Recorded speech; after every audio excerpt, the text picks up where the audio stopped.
In a groundbreaking development, scientists at the University of Cambridge have created lab-grown human embryo-like structures that can produce blood stem cells. This innovation offers new hope for understanding blood disorders and advancing regenerative medicine. What are these embryo models? The structures, called hematoids, were developed using human stem cells. Unlike traditional embryos, these models do not require eggs or sperm and cannot develop into full human beings. However, they mimic key stages of early human development, specifically the 3rd and 4th weeks of pregnancy, when blood and heart cells begin to form. Visible signs of life. Researchers observed the emergence of blood-red coloration in the lab dishes, a visible sign that the hematoids were producing blood cells. These included both red blood cells, which carry oxygen, and white blood cells, which are vital to the immune system. Dr. Jitesh Newpain, lead author of the study, described the moment as exciting, noting that the red color was visible even to the naked eye. Why it matters. This model allows scientists to study how blood cells naturally form during embryogenesis, offering insights into conditions like leukemia and anemia. It could also help in developing long-lasting blood stem cells for transplants and drug screening. Limitations and future potential. While hematoids replicate many features of early development, they lack key embryonic tissues such as the yolk sac and placenta. Still, their ability to self-organize and produce blood cells marks a significant step forward in synthetic biology and medical research. In the aftermath of the Chernobyl nuclear disaster in 1986, scientists have long studied the effects of radiation on local wildlife. One of the most fascinating discoveries involves eastern tree frogs, Hyla orientalis, that have developed an unusual trait, black skin. This adaptation may be a natural defense mechanism against radiation. A dark turn for survival. Normally, eastern tree frogs are bright green. But in the Chernobyl Exclusion Zone, researchers have found frogs with significantly darker pigmentation. According to a study published in Evolutionary Applications, this shift in coloration is not random. The black skin contains higher levels of melanin, a pigment known to absorb and neutralize radiation.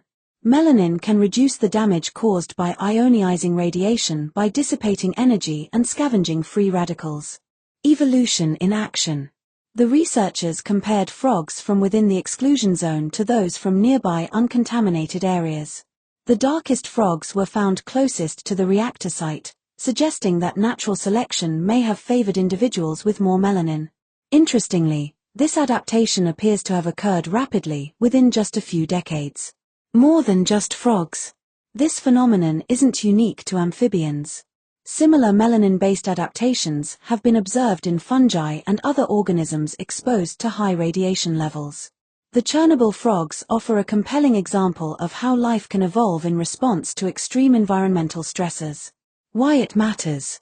Understanding how animals adapt to radiation has broader implications for ecology, evolutionary biology, and even human health. These frogs may help scientists develop better strategies for radiation protection and shed light on how ecosystems recover from nuclear disasters. A groundbreaking discovery in Australia may rewrite the evolutionary history of some of the world's most resilient insects. Scientists have unearthed a 150-million-year-old fossil of a non-biting midge, revealing a singular adaptation that could explain how these insects first colonized freshwater environments. Unearthing the past in Talbragar. The fossil was found in the Talbragar fish beds of New South Wales, a site known for its well-preserved Jurassic-era specimens. Estimated to be around 151 million years old, this fossil represents the oldest known member of the Chironomidae family, non-biting midges, in the southern hemisphere. A singular adaptation. What makes this fossil truly remarkable is its unique evolutionary trait, a specialized anchoring mechanism that likely allowed the insect to cling to rocks in freshwater habitats. Until now, such adaptations were thought to be exclusive to marine species. This discovery suggests that non-biting midges may have developed freshwater resilience much earlier than previously believed. A global scientific effort. The research was led by the Donana Biological Station, EBDCSIC, in Spain, with contributions from the Australian Museum Research Institute, the University of New South Wales, the University of Munich, and Massey University in New Zealand.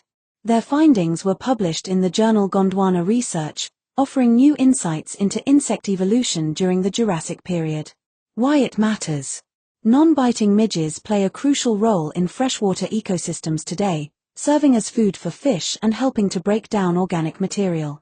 Understanding their ancient origins helps scientists trace the development of freshwater biodiversity and the adaptive strategies that made it possible.